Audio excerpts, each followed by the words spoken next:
Is this thing on Is this by Bradley Cooper? by Bradley Cooper? Testing, testing. I'll speak into the wand. Fantastic. Guys, surprise. We're Yay! back. What the hell? Last last episode was in January of 2025, and it's been Yep. over a year and a month. So I'm sorry to the people that subscribed and don't know us personally, even though you guys are few. Um, Yeah, I'm sorry to our viewers in Pakistan and India. oh yeah. I forgot that most of our viewership are from Pakistan and India. So, How um, random. hello there. Hello there. And we're sorry for the big break. Hope that you're watching this again.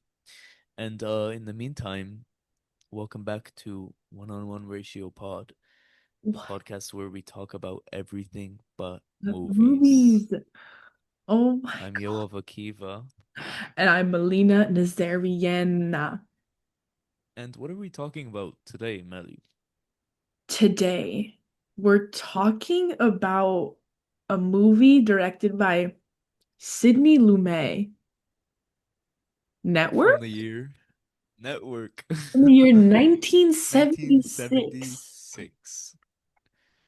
Network by Network. Sidney Lumet. It's a big day. It's a It's a big big, day for cinema. big day for Big cinema. day. But first, as usual, we'd like to get few thing talk over a few things. Just Obviously, a few. Just a we cannot few. recap everything that's happened in this last insane year. Um, but we'll go through a few things. Melly, I heard you had a piece of movie news that you wanted to talk about. I did. I did have one piece of movie news that is also, in a way, political news. But recently, And we're gonna get political in this episode, so oh yeah, watch it. just just you guys wait. Just you wait. Just you wait. We're gonna single-handedly bring down the world with this episode. Um, no, but seriously though, I have recently learned that chat or like open AI, chat GPT or whatever is shutting down Sora. Sora, yeah, Um, and Disney has pulled out of their $1 billion Sora deal. yeah. Um, and obviously the reason I why I bring I this read up about is that too. because of the whole like the climate surrounding Hollywood and filmmaking and AI and like how it's going to affect filmmaking in the future and Hmm. how generative AI is going to change things. But I would say that I don't really know all the details and like the super nitty-gritty of this, but I can say that it sounds like it's a pretty good thing, the fact that Sora is shutting down. Um, I will disagree with you, actually. Um, whoa. maybe I'm a pessimist, but I don't trust OpenAI as a company to be doing this out of some kind of moral or Oh, they're artistic not. They're intent. I not. feel like they're just They're doing it closing because down they're something losing to, money. yeah, but Yeah. to start up their own branch because it's a very big industry, and the app for Sora, if I remember correctly, became quite popular. Um, Yes.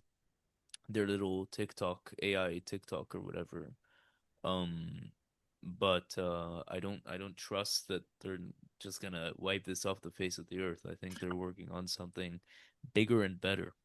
Let me be clear. As Barack Obama once said, I also don't trust any AI platform or any of these companies, any of these billionaires. Barack Obama sent that. Yes, of course. Duh. Oh, but I do think for now, it's a tiny, small win. A tiny, small win. The A fact that it's momentary calm, a if you will. momentary calm. Exactly. And I think the fact that Disney even ever thought about a deal in the first place is insane. Like Yeah, certified insane. but But makes a lot of sense. Of course it does. Yeah. But they backed out. I don't know why. I'm assuming it's probably because they're obviously shutting down, they're losing money, and then Disney didn't see it as like a good investment anymore. Hmm. I'm really hoping that Disney like sticks with that and like doesn't find a different AI platform to fund or, give a Yeah. lot of money This isn't to. an economic podcast, but there is word of this being the first kind of signifier of the AI bubble popping Yeah, in terms of finance. So yeah. we'll see where this goes. We'll We will update you see. guys We will on our see. next episode Yeah. what's going on. We'll have a segment called "When is the AI bubble gonna pop?" And then this actually won't be a podcast about movies. Yeah.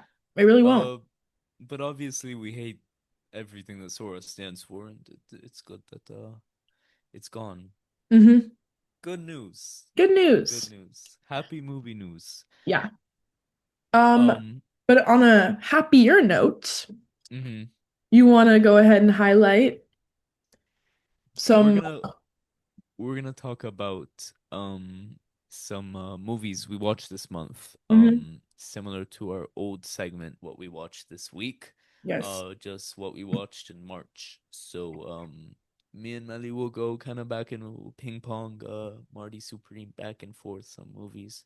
Let's do it. Um You go first. I'll go first. I watched some stuff from 2025 in the beginning of this March because leading up to the Oscars. So I won't really talk about that. The first movie I'd like to highlight is a little teeny weeny movie that kind of went under the radar. Between the Temples, directed by Nathan Silver. Have you heard of this movie? I have not. Enlighten me, please. This is a 2024 movie starring Jason Schwartzman and Carol Kane. Ooh. Which is a really crazy combination. And Dolly De Leon is in this as well. Oh, okay. Um, Triangle of and Sadness. yeah, and it's insane because she plays a lesbian, kind of she's a lesbian Jew, and Mm, it's a very strange, and I'm saying Jew on purpose because this is a kind of another addition to the catalog of Jewish cinema. Jason Schwartzman plays a rabbi that's down on his luck, and actually tries to commit suicide, and his wife died, and he's like in the worst place possible, and he meets Carol Kane, which is his old music teacher, and his old music teacher who's not even Jew, like not even fully Jewish. Anyways, she decides that she wants to have her bar mitzvah at mm, age 50 something. mm. Um and it's a very sweet movie with a fantastic soundtrack. Sounds sweet. Um a very stressful movie as well, actually. But also kind of cozy and interesting. So I recommend everyone to check that one out. Very nice. How about you, Melly? How about me? So I started off this March. I'm just gonna quickly highlight. I'm gonna do like a real quick two-parter just because it makes sense. Okay. I watched a film for my film class called Los Angeles Plays Itself. Um, Mm-hmm. and it's A basically very this, famous documentary. yes, and it highlights like I don't want to say all because I feel like it would be really hard, but probably most, like 98% of films that have ever taken place in Los Angeles. Um, and so that was really interesting, and I got a lot of really great movie recs from that film. It's long, it's 3 hours if you want to watch it, but it's very insightful.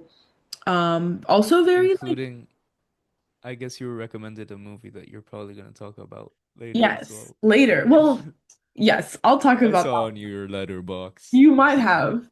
But the reason Nuts. why I bring this up is because then the week after for my class, I watched Blade Runner, and that's what I'm going to be talking about. Mm, For the first time, I finally watched Blade Runner, and wow. wow. Which cut? Hold on. Which cut of the movie? Uh, Because there are three cuts. and it's a Oh, very debated topic. There's the oh, final cut, there's the director's cut, and there's the theatrical cut. I So I wonder want which to one you've say it seen. was the theatrical. I don't know. It was whatever my See, professor that's chose, an issue. Oh, whatever your professor chose. I but see. I don't know. Is there like a Um, difference? Yeah, the final cut is like well known as the best version of the film. The theatrical one is also great. The Ridley Scott version isn't really celebrated at all, but I'm guessing your professor either put the theatrical cut or the final cut. But the final cut is much more cohesive and philosophical even. There's like a lot of additions, a lot of removals. Huh. Anyways, what'd Okay. you think of the movie? I Because thought it's it was still a movie at the end of incredible. the day. I purposefully was like, I'm never gonna watch Blade Runner because I'm not interested. I'm simply just don't care. Um, like the same way I feel about Avatar. Sorry, no offense, but I just like Yeah. don't. I'm never gonna watch Avatar, um, unless you like Just like I Clockwork Orange in the refused chair. just like I refused in the 2026 Oscars to watch all the Best Picture nominees because I couldn't get myself to watch F1 with F1, Brad Pitt. right? Will not Right. happen ever. Just No. ever. Me with Amelia Perez, but um, I finally watched it and I thought it was incredible. I was like, wow, I really have actually been like missing out on this Yeah. huge cultural phenomena and I was very mad at myself. Um, but I thought it was very beautiful, a little like rapey at times. Um, Yeah. but I Yeah. thought that the message was really interesting and I really liked how there, in my opinion, there's no clear like villain. I really like that. I like how, There's a villain, but at the end you're like, what's going on? well, no. Like Yeah. obviously the what's his name? The blonde guy like Yeah. is supposed to be the villain, but But the hero is also a villain in a way, and it's yeah, and you unclear do what's going feel on. bad because it's like, Yeah. damn, bruh, like y'all really had to endure all that. I don't know. Either way, I watched Blade Runner, and then the following night I watched Blade Runner 2049. I Wow. I like original Blade Runner more, but Blade Runner Me 2049, too. very beautiful. And I'm a lot more confused about 2049 than I am about the original. 2049 is quite a confusing movie. I mean, the narrative is kind of clear, but it has some strange moments. Yeah.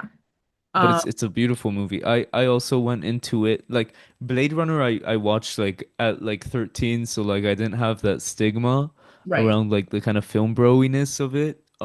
But Blade Runner 2048 I didn't watch till like I guess 2 years back, and by that time I had the stigma about Blade Runner 2048 that I guess you had about the original. Yep. So Exactly. like I kind of went into it with the wrong head. I also got surprised for the better, but I need to give it a rewatch with an open mind. Definitely. But alas, I had a great time. Mhm. And now Yoav, back to you. And Ryan Gosling before he started looking really strange. Before all the Botox, Before all the Botox. That's one of the craziest transformations I've seen as of recent. I know. Like, The whew, yeah. whew, whew. Go back, Ryan, please. Yeah. I know we're like not a lot don't like commenting on people's appearance too much, but you don't look like a person anymore, so might as well. You look like some crazy alien. Yeah. I'm kidding. That's a total exaggeration. Um, what else did I watch? The Fisher King with Robin Williams. Have Mm, you seen this movie? no. It's a Terry Gilliam movie. Okay. I'm reading the description really quick. Two troubled men face their terrible destinies and events of their past as they join together on a mission to find the Holy Grail and thus to save themselves. That's an awful description. I shouldn't have read it. This big radio guy who's very problematic, has radio interviews with the public. One day an interviewee comes and he gives him really bad advice. The guy ends up, committing a mass shooting. And so this guy, quits his job and he becomes an awful man. I mean, he was always awful, but he's guilt riddled. And then he meets Robin Williams, a homeless man in New York. And and well, I won't spoil it, but they Mhm. have an kind of an inexplicable connection. Okay. Um, and it's such a heartfelt movie and also a really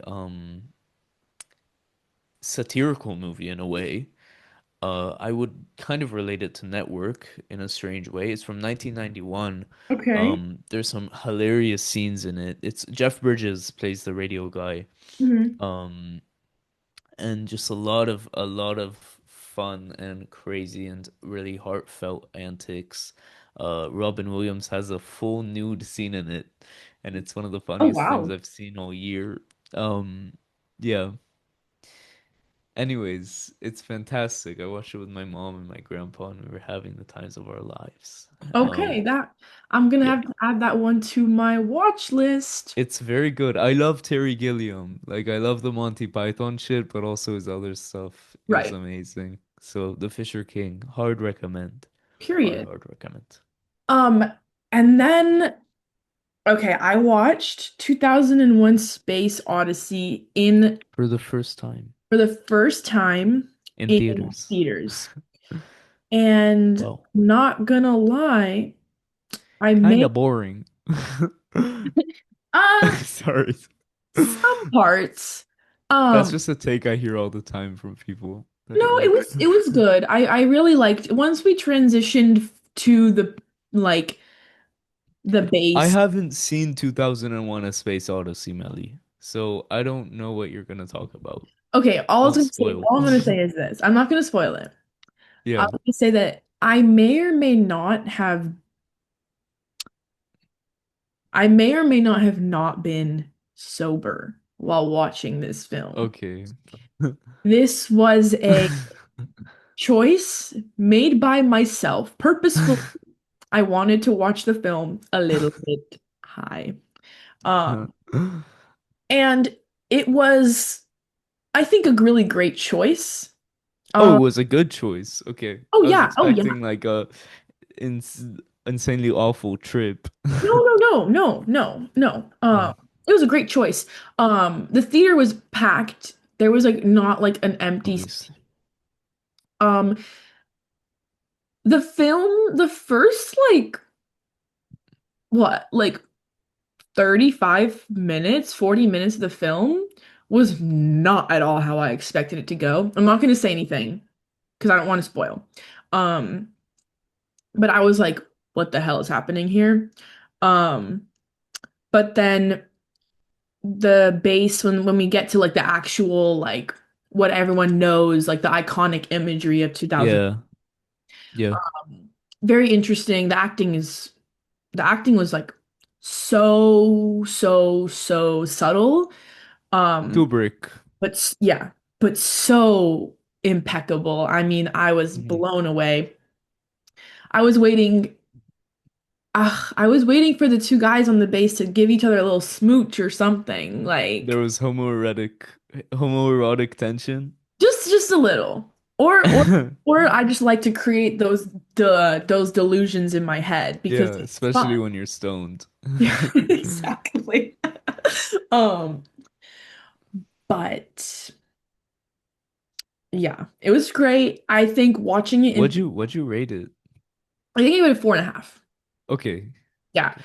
Watching it in theaters was the best decision I could have made because I don't know if I could have sat through the almost 3 hours in just like my apartment. Yeah. You know what I mean? Or Yeah. like on a computer. Not the Yeah. same. And the I've been waiting. That's one of the movies I've been waiting to watch in theaters. I won't watch it on a smaller screen. definitely don't. To everyone else out Yeah. there, watch it in theaters or something. But I feel like every film fan has seen that movie except for me. Like, well, I think I think after watching this, the only Kubrick film left for me to watch is Doctor Strangelove. wow, Doctor Strangelove is a good one. I've seen everything else, I'm pretty sure. Paths of Glory, Oh, not that one. Just kidding. Lolita, Oh, okay. I don't count Lolita. I mean, like I do, but like I don't want to watch it. Fear and Desire. Come on, Melly. Okay, okay, okay, Yoav. I You have I win. haven't seen Lolita and Fear and You Desire win. either. I'm probably not gonna watch them No. either. Out of his like main filmography. Yeah, its main catalog for sure. But I do have to watch the other ones as well. Me But yeah, too. back to you. I didn't plan on choosing another one, but I've been starting to rewatch Twin Peaks again. Because I'm recovering from trying to recover from a breakup, and I thought that would be a great choice. But we'll see where it takes me. I'm on episode 3 now. Hmm. It's comforting, but I forgot how s not scary, but strange and intense an experience it is. Because I don't know, in a strangely nostalgic way, I've been looking back and being like, oh, I have to watch Twin Peaks now to make me Hmm. feel better. But then like it's more involving than it is getting. It's I mean it makes me happy to see all the characters I love from that show. But like looking back, I didn't remember how tough of a watch it is sometimes. Oh yeah. Oh And yeah. how amazingly tight it is as well. The first season is so edited so tightly Oh and yeah. wonderfully. David Lynch. Anyways, You bastard, we miss you. our last episode was a David Lynch movie, Yeah. and it was like the week he passed, or like a Hmm. week, 2 weeks after. I don't Yeah. remember. Um, Um, okay, wow. I thought you would have one more. I have one more. all right, I just give this it to me. March I've just like I really have been on my big movie game. Um, Mm-hmm. so now I'm going to That's talk to you guys real quick about the best movie, in my opinion, that I watched in March, uh-huh. and that's To Live and Die in LA. Now, you're probably thinking, oh, did you get that film rec from Los LA. LA Plays itself? No, no, I did not. Oh. Oh, owned? Owned. Fun fact. In my apartment, back at school, Mm-hmm. I have a To Live and Die in LA poster on my wall. Um, because my mom has the DVD. And I took it from the DVD and I put it on my wall because it's a sick ass poster. And I've been wanting to watch the film, but I just haven't had the chance to. And That so, movie has one of the craziest trailers I've seen. Have really, you I've seen the not seen trailer? it. It's No. so like the cutting is so fast and it's like Willem Dafoe and this and Okay, like now gunshots. I have to go watch the trailer, but It's great. I kept looking at the poster and being like, I need to watch it. I need to watch it. I need to watch it. I need to watch it. And then it was in the Los Angeles place itself, obviously. He talks about it quite a lot in that film, rightfully Hmm. so, because it's so iconic. Um, and then finally I came home for spring break and I was like, I'm gonna watch it because my mom has it on DVD. So I plugged it in, watched it. Absolutely fantastic. Look, is it perfect? No. Is it technically better than 2001? No, whatever. Who cares? All I can say is that it's fun. It's so beautiful. It's sexy as hell. Oh my God. The raw sex appeal that Willem Young, not even just Young, just that Willem Dafoe has in general, makes a girl want to shake. So, oh my God. And I, oh my God. And I love weird commentary on like Los Angeles, like cops and like FBI and Hmm. like corruption and evil. Ugh, I'm such a sucker. And obviously, like I said, visually is so gorgeous. You got like the sunsets mixed with the kind of neon, like Hmm. fonts and signs, and then Well, architecture. And like you guys, after this episode, go plug it in, I watch it. think I'll be doing that this week. You I should. think I will be doing that this You week. should. Getting It's incredible. hyped. So I love 80s action, yeah. but that sounds like more of a subversive 80s action movie, It right? definitely Yeah. it's like a twisted take on almost like a noir, but like Hmm. it takes the noir genre and elevates it in a way that like it only works, I think, in that whole LA like 80s, 90s kind of Yeah. bubble, right? Um, And it's directed, hold on. It's It's William directed William by, Friedkin. It's a Friedkin movie, right? yes, William Friedkin, Yeah. who directed, if you guys don't know, The Exorcist, um, Sorcerer. The Sorcerer, The French Connection. Hmm. So lots of very iconic films. But people say that I have heard and I have seen people say that To Live and Die in LA is his like magnum opus. But Over French Connection and Sorcerer is insane. I I'll know, have but to I look. just think And The because Exorcist. right. Well, The Exorcist is iconic in its own way, but like I think Yeah. Die in LA is just so singular and it's such a just watch it. Okay, I'll watch it and next podcast I'll talk about it. Yes. Um, Exciting.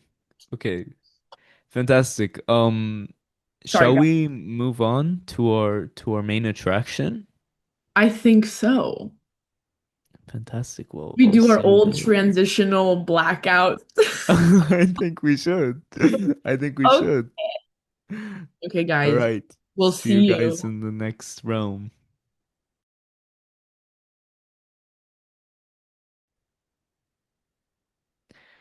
Welcome back Bye. to One on One Ratio Pod. It's our segment on the classic film Network, directed by Sidney Lumet. When was the first time you heard of this film? Um, Was it recently? Was it something that was like no. in your head a long time? No, no, no. I think it was one of those films where when I first heard of Sidney Lumet and like 12 Angry Men, right? I Yeah, It's like one of those things where you like look him up and then like the film comes up under his yeah, profile or like on Google and then you just yeah. click on it. Yeah, that's kind of how What's your history with Lumet? 12 Angry Men, yes or no? I've seen about half of it and then I've also And you've Hey, seen Dog Day Afternoon. I have, yeah, Okay, okay. which is Um, fantastic. yeah, I'm a self-proclaimed 12 Angry Men fan, and I also love Dog Day Afternoon. They're very different movies, and it makes full sense that you like Dog Day Afternoon and couldn't finish 12 Angry Men. No, no, It no. makes It's not that I sense. couldn't finish 12 Angry Men. Okay, It's just that I started it, couldn't finish it because I had an and obligation, then you didn't finish it. and then I just haven't finished it. I'm gonna have to It's a rewatch perfect it. movie. It's an amazing, amazing Oh yeah. movie. It's not overrated at all. It's perfect and really seething and amazing. Dog Day Afternoon is more, I think, me and you and I's type in cinema, but Yeah. it's This gonna film spoil. reminded me a little bit of Dog Day Afternoon. I did write a note about that. Yeah. Short spoiler, this will mark my favorite Sidney Lumet film I've seen so far. Whoa, crazy. I'm not And surprised, guys. This is so up Yoav's alley. Like, oh my God. yeah. Yeah. I love this movie very much. We'll talk about it. We'll go slowly. Yeah. So, what did you write first? What I wrote first. Sorry, guys. My notes are. Oh, okay. So, as I was telling Yoav, I wrote a lot of notes more on just like the narrative and like the story and the Me meaning too. as Me too. more so than like technicals or Hmm. like anything like super crazy about like the composition or like the lighting or whatever. Did Um, you write anything about the technicals? Because I think we could get that out of the way Let me look real quick. first. I'll just say Um, that the only technical note I made was one, acting, and two, blocking. Like, and those are both directing things, and things related to Sidney Lumet's work here. The actors are fucking brilliant. I mean, everyone in the cast, I'll probably yap a lot about Robert Duvall. yeah. This guy, don't know what his name is. Fantastic actor. I looked it up afterwards and don't remember. Do you remember his name? Mm-mm. I'll look for you. Uh, yeah, and then the woman who I also forgot her name, but she's also in a Oh, bunch of Diana. movies. Yeah, the actress that plays Diana, Faye perfect, Dunaway. fantastic. Faye Dunaway. and then Howard is the played by actress a guy that named Peter plays Finch. yeah, Peter Peter Finch, and then the guy Finch. there's the actor that plays Max, who's also fantastic, but his wife really steals the show, and she won a supporting actress Yes. uh win for that. This guy won supporting actor posthumously. He passed away before the ceremony. Mm. But he won Best Actor. Um, I loved the movie a lot. The first thing I wrote was as usual just about the title cards. I love title fonts and like use of them in 70s cinema especially. I also love the deep narrator voice. He worked for me. I usually hate narrators. I don't know what do you think of the narrator. I thought he was in place and it worked for me and I loved his kind of voice. I fully agree. Sometimes I think Yeah. narration is a kind of a cheap cop out, Train but Dreams. oh, I haven't Train seen Dreams. Train Dreams actually. Oh, okay. Don't I kill me. love Kill Train me. Dreams, but the narrator kind of kills it. Yeah, see, sometimes it's cheap cop out, but in this case, I thought it worked because the story didn't Mm, rely on the narrator or narration, but mm. it worked as like um a booster, like a power Yeah, up. for Um sure. and I think with the nature of like, you know, Yeah, news, it television, makes network, sense to the movie fully. Yeah. yeah. So the Anyways, did you locate your first note? I did. My first note was just no one was listening to Howard in the control room. LMAO. That was hilarious. I was not expecting for this to be so funny, but it, hmm it is a really, really funny movie as well as dramatic, but really, really funny. Yeah. The initial reaction to Howard's announcement that hmm he's gonna kill himself is really funny. Just like the way that it's like, by the way, and like this one woman is hearing it and this other guy walks in the room, but no one else is like connected to what's going on I is just fantastic. I find that so funny, and I feel like it's probably so much more realistic than any other depiction of like a control room because For sure, for you sure. usually see like in films and in other TV shows, like everyone's like intently watching and listening, and I'm like, there is Yeah. no way in hell. This movie subverts so many tropes. I wrote so much about the subversion of tropes here. hmm I'll tell you some ones that I really liked. Yeah, For go ahead. example, everything about the news was very much more real, Yes, much more corporate, which yes. is mostly the reality of all the news that we watch. Not that I watch a lot of news, but still, I mostly read, so it's kind of a different thing. But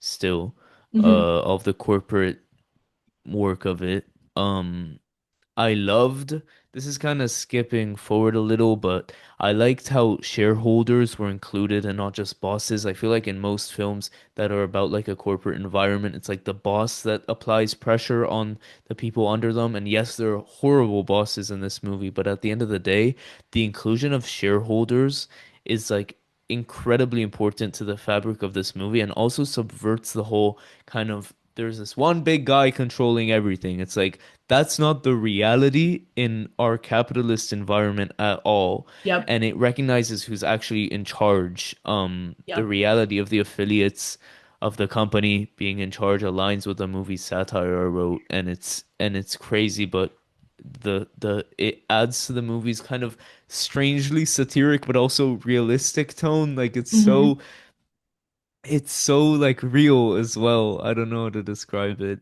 Another thing I liked was how his show didn't like go like this. Yeah, Like I don't know if you've seen the Spike Lee movie where they do a blackface show and it gets hmm really popular. I forgot what it's Bamboozled. called. Bamboozled, you've seen it? Yep, For example, that movie, it's a big satire. It's a pretty good movie. right. But they start selling out and then their show becomes insanely popular, and that's just a trope that like Yeah. happens a lot where like in a satire someone like does something crazy and then it becomes super famous, really. There's a certain point where like he gets super high ratings, but then they start saying that the novelty is wearing off before hmm he goes back on air and they do the whole reality show setup that is seen behind you. Um, Yep. he it kind of fizzles off for a second, and I was like, that's literally what would happen in real Mhm. life because the novelty will wear off, and like that Absolutely. would actually that's just really realistic and just again like trope subverting in like even the Absolutely. tropes that are repetitive within satire, which is a whole the whole idea of satire is subverting, you Hmm. know, is subversion, but it's like even subverting everything else I've seen. It's so funny that you say that it totally is trope like subverting, but it's also Mhm. just like real life, which is like crazy because like obviously like especially like more so well, let me just speak. Um Obviously, once upon a time, films were created as an escape from reality, and they Mhm. are still used as an escape from reality, even though films nowadays, and especially I think I would say in the 70s, um, it was reaching a point of no, this is like reflecting life, and this is like Yeah, reflecting our society. And so, more realism, more mhm. grittiness in the 70s. And I do think it is funny though that it is like it is subversion, but it's literally just life. Like it's literally Yeah. just and especially There are some characters that are like really insane, like the I big mean not like the boss and his characters, more just like monologue. Yeah. the situation and the The story and situation. like the Yeah. way, especially maybe not so No. much in the 70s, but Yeah. especially now, Yeah. everything you see happening Which is another point that verbatim I happens yeah, now. that I wanted to say. I feel like this satire might have been like much more out of the box in the 70s, and Exactly. nowadays it's like this is true Yeah. and real, and Yep. on top of that, Yep. everything has gotten incredibly much worse. I mean, I was thinking the whole movie, and it's why it kind of depressed me a lot. The whole switching of the channels and the TV stuff. It's like, dude, fucking TikTok is Mm-hmm. like switching channels all the time, Mm-hmm. maximalized, more corporate, more propaganda, more like Yep. just feeding off of the viewer and Yep. like fucking stealing our attention.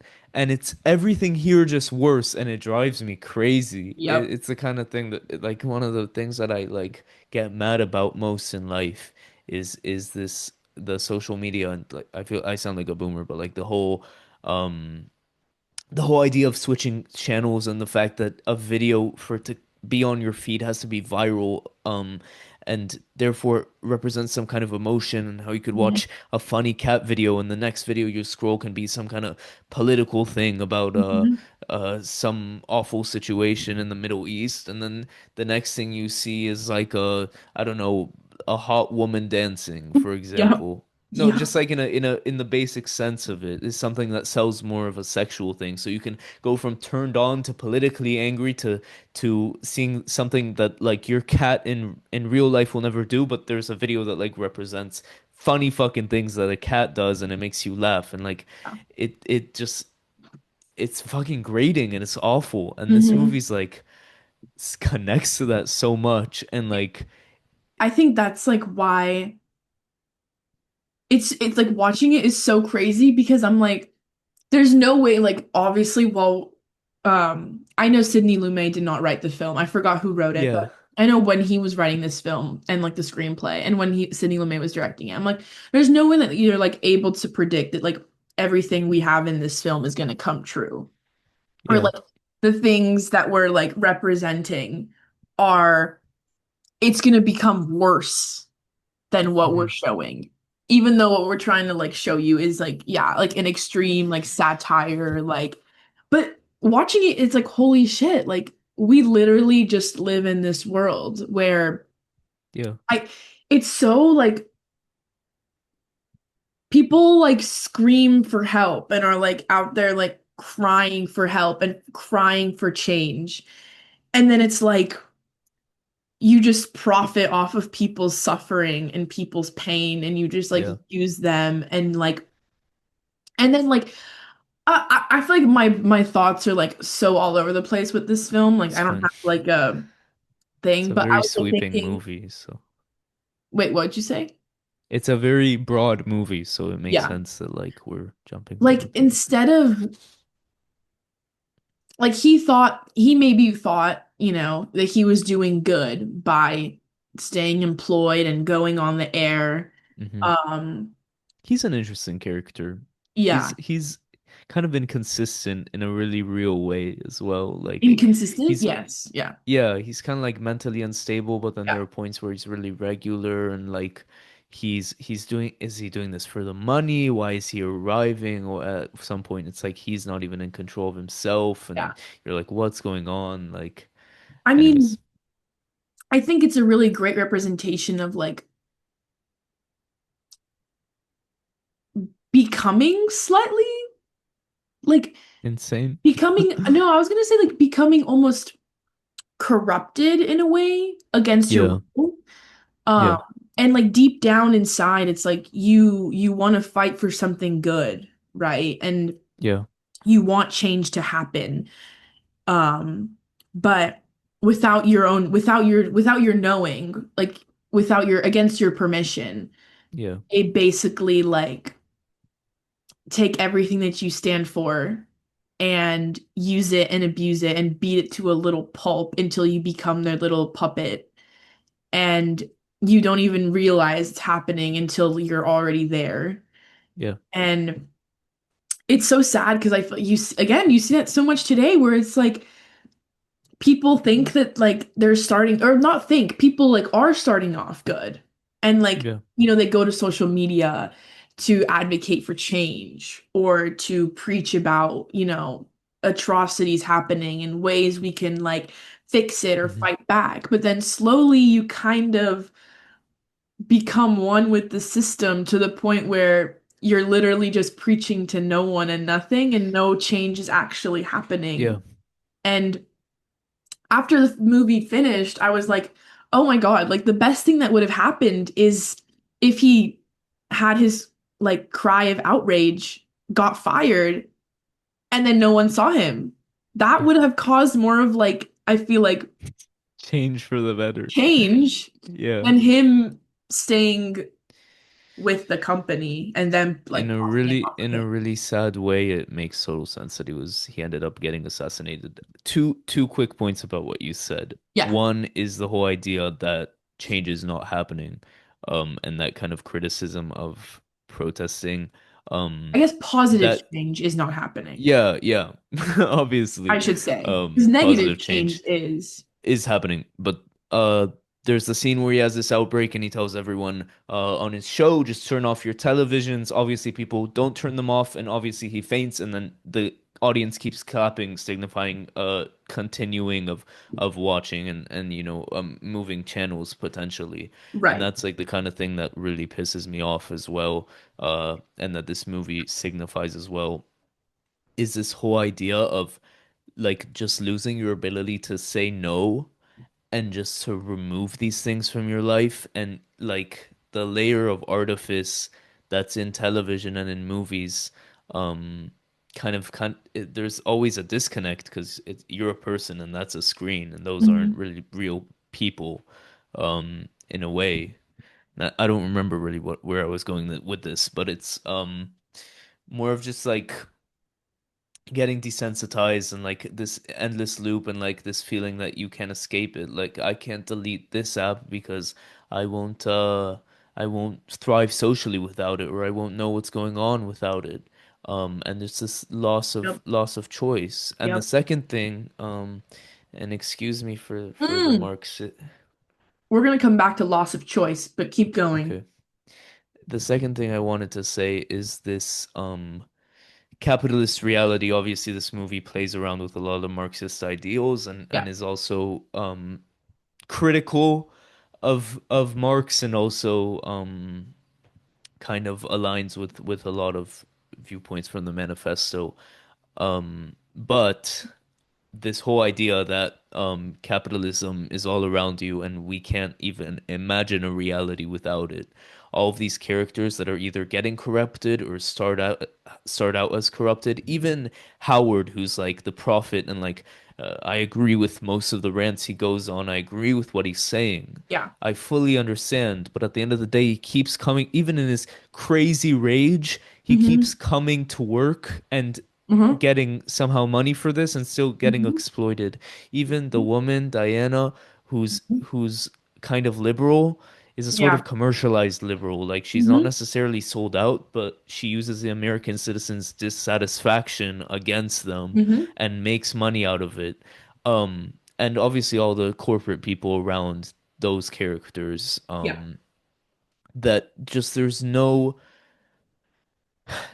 reality outside of this. It's kind of crushing. Obviously, the whole bit with the communist leader who ends up getting stressed about contracts and Hmm. money, and it's Yep. like it's crushing. It's crushing. And then you have the whole idea that they're contemplating with political violence, which is Hmm. like obviously the also the Marxist belief is that the violence is and revolutionary violence is the only thing that can exist outside of the system because the system condones violence and it's like something that's uncontrollable Yeah. by a company. Like the company at the end of the day cannot control your choice to assassinate, to kill, to steal. And so this whole the kind of relationship the movie has with political violence is it's kind of back and forth and it's very interesting. It's Hmm. very interesting and it's very complicated.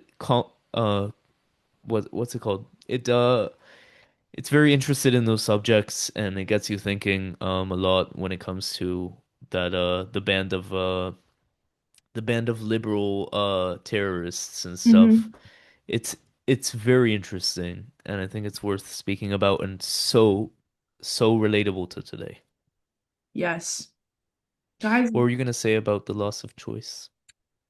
oh, I was gonna say that because that just kind of reminded me of the whole like idea of like monopolies and like the conglomerates Hmm. and how like because that was like a what was it called? They had a I don't know if a panel is the right word.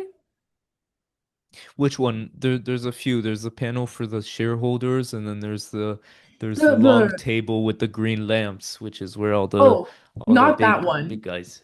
Yeah, yeah, not that one. Not that one. What panel? Um, The panel where they're announcing announcements about the restructuring of the yes. company. Yes, that Yeah. one. Yeah, yeah, yeah.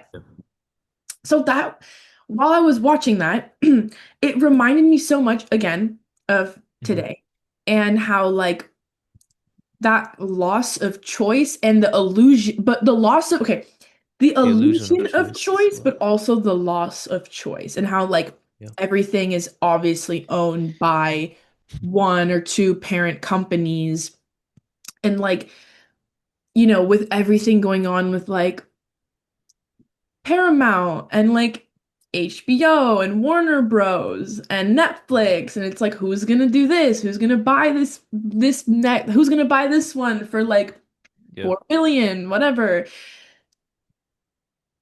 I don't know. It just reminded me so much of that and how like you think that you have all these options and all these platforms, right? That you Yeah. could go to that are all separate, but in reality, at the end of the day, when you look at who owns it, it's all owned by like the same people. And how low key we're also like, why are we going back to cable, bro? I thought we were trying to escape cable news and now or cable TV and now everything is like returning Netflix is back. becoming cable as well. Like Like with literally. all the advertisements and the pricing and stuff like Mhm. that. The whole Um, point was to escape cable, to like in be able to choose the platform and access what you want by paying a monthly yeah, fee, and that's it. And yeah, now they're like merging again. You got to pay again. It's just like it's hard. It's hard for that's me a good not description. to, yeah. It's hard for me to not mention these things happening today. Uh, Yeah. while watching this film because it's so easily connectable. And Mhm. also because like these are things that especially like for I would say for Yoav and I, like as people that, you know, would want to work in the industry one day, like these are things that we have to like worry about and think about. And I don't know about you, Yeah. Yoav, but like these are things that like I definitely think about. I mean, I applied to like a bunch of like internships this summer at some of these companies, and now I'm like Mhm. sitting here wondering like, oh, like I wonder if they're like if anything's even gonna come about that because of all these mergers. And Yep. it's just hard not to think about that because like our future is so tied to it. So kind of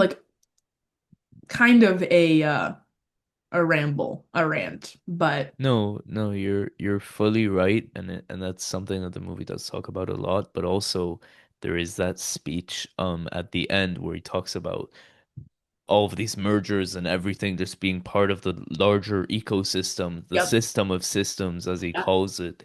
And how we kind of dramatize and kind of politicize all of these deals and all of these arrangements of money, but at the end of the day, he's right.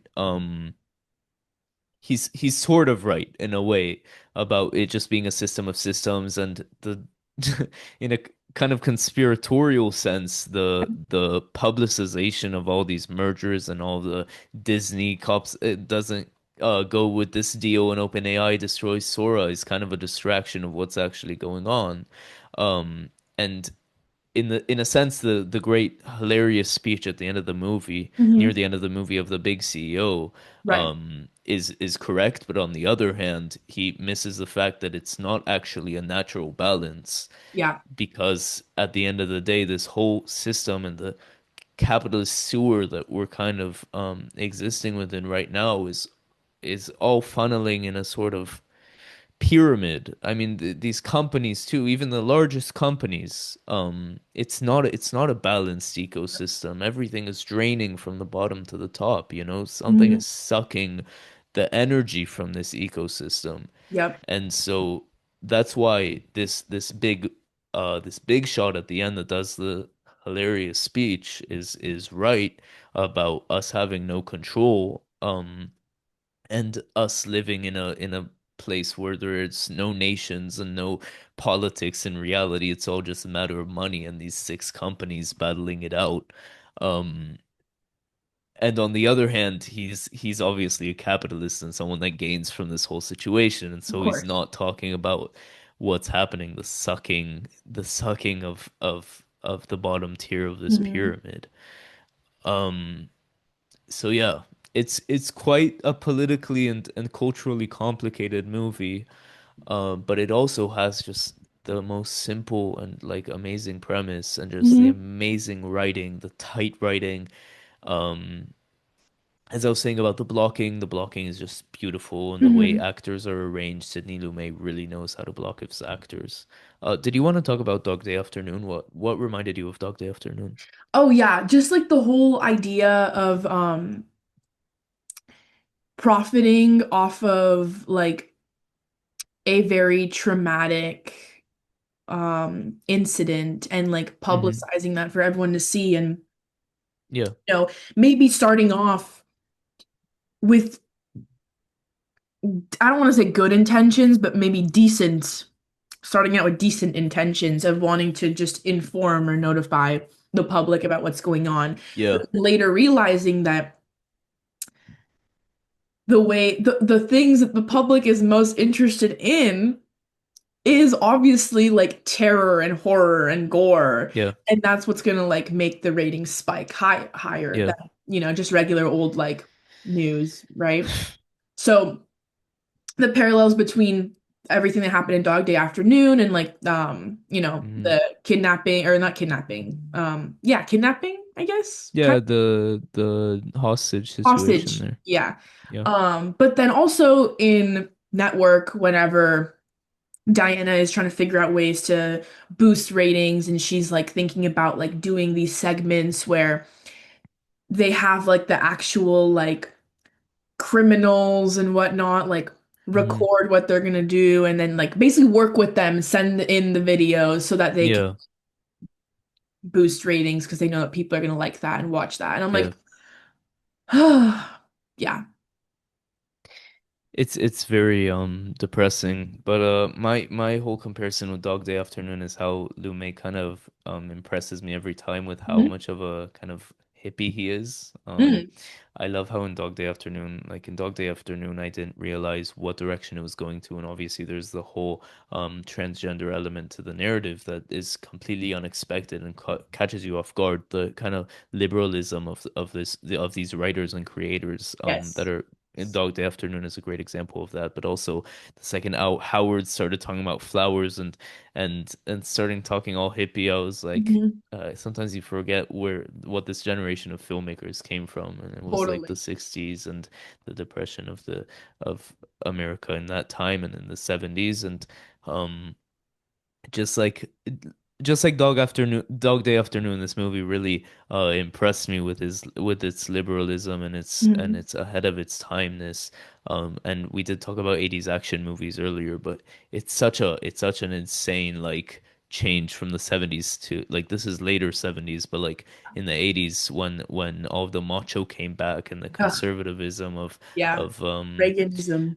Sylvester Stallone and Arnold Schwarzenegger and that kind of stuff, which also have movies that I love. But the difference here, and this is like a movie that's like, in my opinion, at the peak of this seething Hmm. satire and realism and really captures interests and also nerves and anger and politicism really well.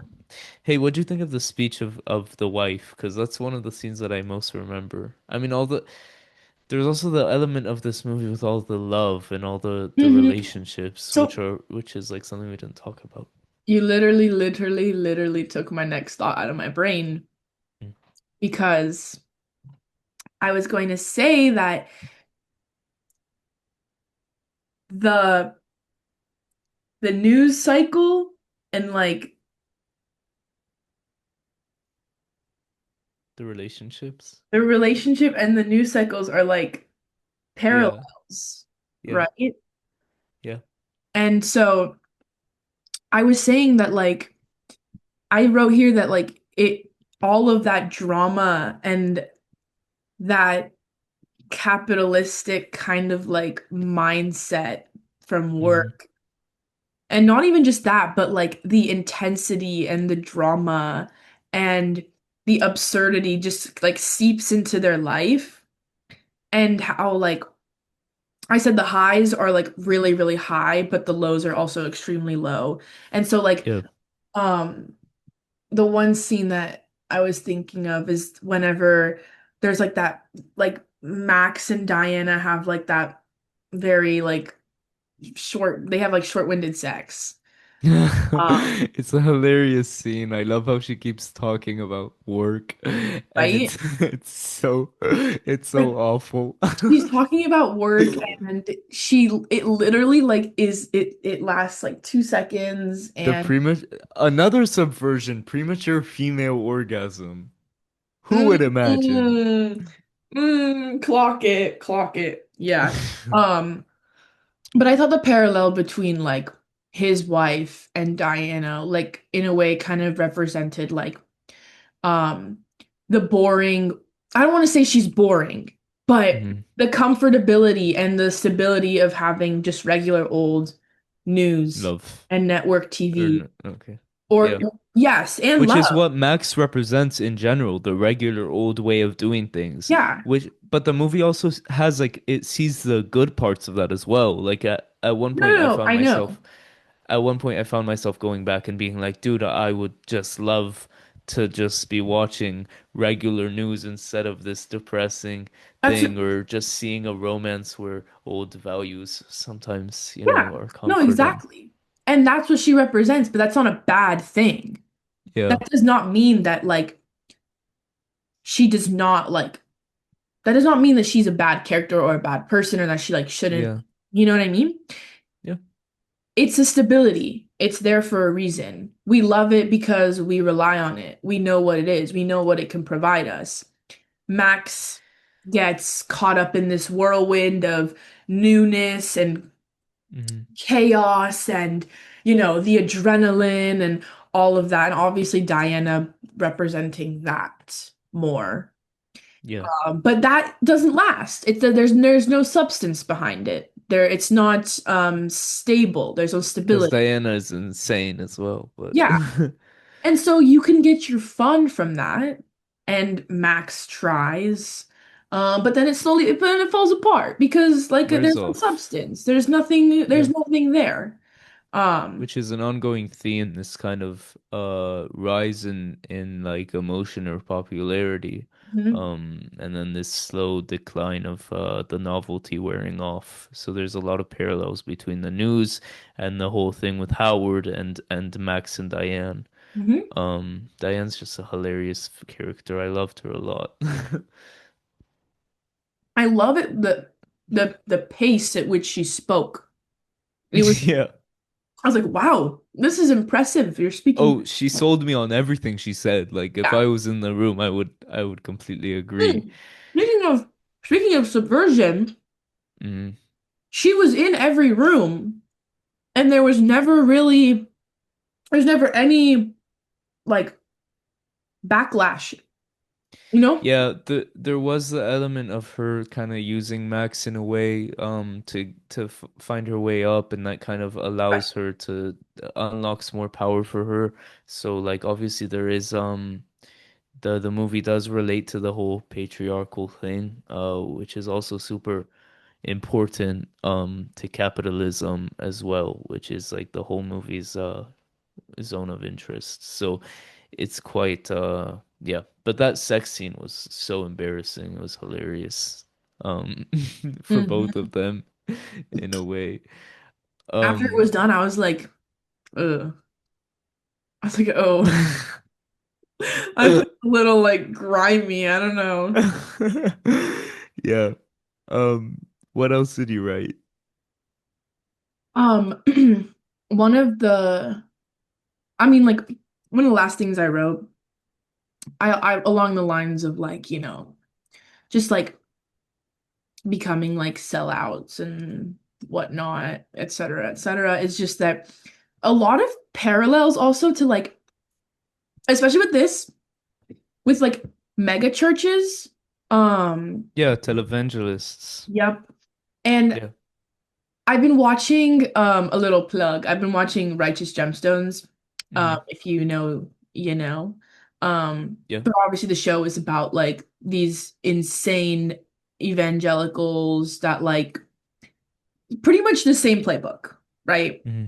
You profit off of people's pain and suffering and sadness and to make money only for like the people at the very, very top to like hoard it all and pass it off as doing a good deed or a good thing for the people. But in reality, it's just so that they can make more money. And then the people who are genuinely suffering get nothing out of it. This just kind of reminded me a lot of like obviously like the stained glass, church Hmm. imagery, the hands up, the praising, Yeah. him being the prophet, Yeah. um, just like super like churchy, Yeah. preachy. My favorite criticism of televangelism is in Nowhere. I love the whole, Oh my in Nowhere God. there's that little TV show. Every Yes. time I think of televangelism and mega churches, I remind myself of that scene before the suicide in Nowhere when he watches the TV. I think that also relates to this movie kind of. I was thinking about Kanye about the Whoa. ex not the exploitation but the focus that was awarded to him for his Yes. breakdowns, Yes. and I don't want to talk about it too much because I don't want to give it attention, but Yeah. I don't want to give attention to this topic too much, but Mhm. I was thinking about that a little as well. Great comparison though. Yeah. And bringing up Nowhere, that tugs on my heartstrings, guys. If you know, you know I love Gregor Rocky. So Yoav bringing that up makes me very happy. Um, yeah, that's kind of like that's kind of like the end of what I wrote. And I just was talking very briefly about like the ending credits, but if you have anything else you want to talk about. I was just gonna say in general how I love Howard, and I feel bad for him. Yeah. Honestly, he's a really good guy, I think. does his best, but also is going crazy and being exploited and not getting the care he needs. I also loved just in like conclusion, this movie's like very angry and about so many things, and like we didn't even touch on a lot of the things that are being touched on here. Yeah. But I loved how there's also appreciation for just regular love, and like also a Really.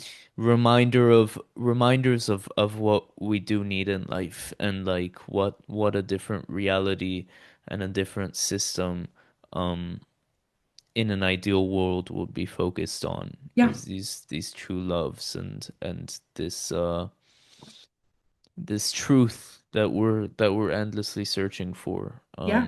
So the movie does kind of touch on that, just regular old life. Um, that's it. In general, great, fantastic movie. Really great. What do you want to say about the end credits? Oh yeah. Just that. Um, I just really like the way that it had the four TVs, Mm. right? And how like it just kept like flipping to like different stations. Yeah, And like flipping back or like going to something else. yeah. Different angle, different coverage. I thought that was kind of cool. I was like, that's I was reminded of an article I read recently Mhm. that got really viral. I don't know if you've read it, the Goon Squad. Have you read it? This article that came out on Harper's Magazine by Okay. this guy named Daniel Coolitz, and he writes about gooning um as a concept, as like a Okay. Like sexual concept, and the wait, he does he call it gooning or yeah, yeah, fully just like goes into the world of gooning and these communities and these insane. He goes to the darkest corners of like where this goes to, and like something of what he describes there is kind of the practice of gooning. He uses it as an example of like as like a metaphor for our addiction to social Hmm, media and to comparisons and stuff. But totally. it's a great article, and he describes this thing that people do when they compulsively masturbate in these spaces is like having kind of, this is kind of grotesque, but like a multi-screen kind of setup to Mm, like overstimulate your sexual senses, and like that's the kind of thing that leads them to like do it for hours and things like that. I mean, right. it's a kind of uncomfortable subject, but I was reminded of this article and this subject specifically. Just the multi-screen thing. I hate two things playing at once because it's Mm, overstimulating and it's very, um, I hate it. I hate the whole Subway Surfers thing, even though it's a meme, but you know, yeah. just the multi-screen aesthetic, and what it means is that we can't, you know, focus on one thing Yep. for once, focus on one thing. And the multi-screen setup, it reminded me of these guys that are like Yep. Totally. Totally. addicted to pornography in a way that they need five screens at once in order to be sexually stimulated, and how we have to scroll through endless videos in order to cure our boredom, and how in the 70s it was flipping through channels, and now it's something completely different, and like the multi-screens kind of reminded me of that. Yeah. Sorry about the tangent, but No, yeah, but you're right. it's It's a great so it's so one it's like one like it couldn't be more relevant. It could not be yeah, more relevant. And that's the scary part. fully, fully. But also a great choice on Yoav's part. Thank you. You helped me choose it, but it was from a list of movies that I really want to watch. So thank you guys for listening to that segment, and we want to just choose our next movie. No, you gotta give your star Oh, rating. my rating. Okay, you start. You start. No, you start. Okay, fine, I'll go. Okay, go. Okay. I will give this film 4.5. Okay. I imagined it would be like that. Um, yeah, foot like agree. Like I'm I think I don't see a lot of faults in it. But Mhm. it's also like in a way, a classical example of a 4.5 kind of movie for me. It's teetering between 4.5 and a 5 for me. I Yeah. think it's very impactful in a way. It got me. I remember when I first watched Parasite in like Mm. 2020, and I was like watching that, and that was before I started getting into all these subjects and the Marxism I was talking about and all that bullshit. Yeah. But that was a movie that like really got started getting me thinking about our whole system and like the inequalities in it. And I remember watching it and just like not being able to sleep, just like flipping in bed and being like, "What's going on?" Like, you Hmm. know. And I love movies that do that to me. And Network was is kind of like even more of an advanced, uh, Totally. yeah, criticism of Hmm. everything that's going on, and it got me thinking in bed as well. And I love when a movie does that to me. That's why I'm teetering between a 4.5 and a 5. It's not that important. Yeah. But yeah, something like a 4.9, something like Nice. that. Just because a 5-star movie to me is like in kind of a different like emotional impact kind Right. of Usually thing. when a film, at least for me, when a film is 5 stars, it's like you just can feel it in your bones. Like you just know Yeah, it's 5 stars. yeah. But this is perfect, a perfect satire in my Yeah. opinion. Just like I wouldn't cut a minute, honestly. Literally, wouldn't remove a line, wouldn't cut a minute, wouldn't Yeah. change one actor. I mean, I didn't talk enough about Robert Duvall. I love Robert Duvall, Oh and my this is a scene God. stealer. He's so Everyone is good. everyone is Everything in their he's the in, top of their game. Yeah. everything he's in, I'm like, wow. Yeah, rest in peace, man. Seriously. Okay, let's take off our backgrounds and move to our final segment. Yes. Um, our four me and Meli each chose two movies that are potentials for the next episode, and we kind of described them. And I'm gonna spin a wheel, and we'll see which description will come out, and the person who chose that movie will tell us what movie it is. Yes. That was an awful explanation. It goes without saying, though. I'll explain. Okay. Meli's first one is this. The first Meli pick is described by child neglect. That's not very good. Okay, child neglect, that's not very good. These are really That's bad the descriptions. first I'm movie. sorry. My first movie is an iconic documentary that is considered emotionally devastating but also life-changing. That was my first one. Uh, Oh, okay. I can't guess what your first one is. Can you guess which one is mine? Have you seen it or no? I haven't seen both of these. Have you seen one of yours? No. Okay. Uh, Um, Wait, it's not the volcano one, is it? no, no. Okay. Uh, okay, Melly's second one is Murder in the Great Outdoors. Not sure what that is either. Very generic. My my fourth one, my the fourth one and my second choice is a sadomasochistic masterpiece from a fierce auteur starring one of the most beautiful actresses in the history of cinema. Can you think of which movie that is? Okay, maybe we'll leave it for a different Is it episode, like so we won't. blow up? No, no. It's Okay. no, think more in like an erotic sphere. Okay, Okay. so I'm gonna spin the wheel. Drum roll, please, Melly. Drrrr, drrrr. And our next episode will be about child neglect and how it's not very good. Melly, which movie is this? Okay. Okay. All right, guys. You ready? Yeah. The film. It's coming in at a solid 98 minutes. Oh, nice, nice, It nice. is the 2009 film directed by a director we were talking about off camera, actually. Yorgos Lanthimos. We will be watching Dog Tooth. Oh my God. Oh my Um, God. I haven't seen it. Have you? You haven't no. seen it. Oh my God. So Exciting. to give a little like description, Mm-hmm. It says a controlling, manipulative father locks his three adult offspring in a state of perpetual childhood by keeping them prisoner within the sprawling family compound. Mm-hmm. Um, and that's pretty much all I'm going to read. Exciting, exciting. Another fierce, angry political movie. Yeah. Great, great. Yeah. We Wait, have a lot to talk can you about. reveal what the other two films were? I will reveal No, mine. I'm gonna. Okay, you want to review yours?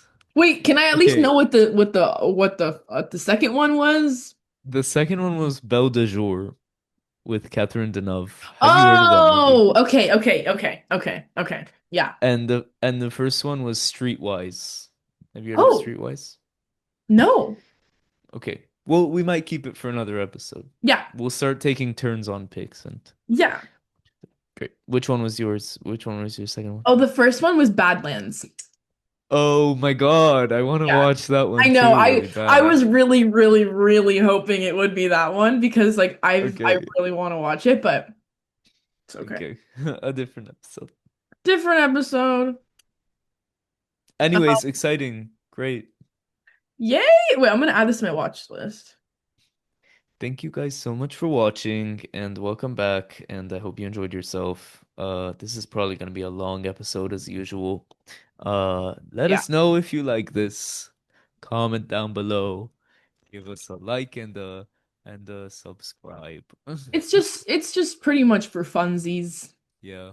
Yeah, no one's gonna like, no one's gonna subscribe. So You guys hate us. thank you for sticking through and we'll see you guys in the next episode. Yes. Bye. Bye, guys. Or should we do little? Yeah.